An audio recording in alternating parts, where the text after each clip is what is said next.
Again, a lot of this is going to be common sense, but greeting people with a smile and a firm handshake is something that is common sense, not common practice. Can't tell you how many times I find myself shaking my head after meeting someone or watching other people be introduced to people on my team. So just make sure that when you walk in, you realize you're on, the light's on you. You can be interviewed at the front desk and not even know it, and it's part of their interview process. We do that at my company.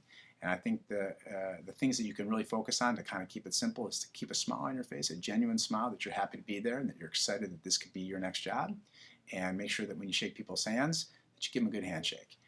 I personally, when I have a bad handshake, it happens all the time with people where they grab half your hand or I always actually correct it in real live time, and I kind of joke and say, "Let me shake your hand again. I don't like that." They have like studies talking about how that first impression, that first touch, it does something to people. They remember it. So I always like to make sure that it's successful, and I always like to repair it when it's not. And it kind of is like an icebreaker for someone because everyone knows it's like the elephant in the room that we had a bad handshake. So I like to correct it. So just food for thought when it comes to shaking hands and smiling. You just want to try to be yourself and just understand that it does make a difference. And when you're sitting there in the lobby, keeping your head down and doing something probably is going to be a lot different than the person who's sitting there glowing and smiling and saying and greeting people as they walk by, regardless of whether they greet you back or not. You don't know. The person who walks by you, who you greeted, can be the second person who's interviewing you the next time you come back.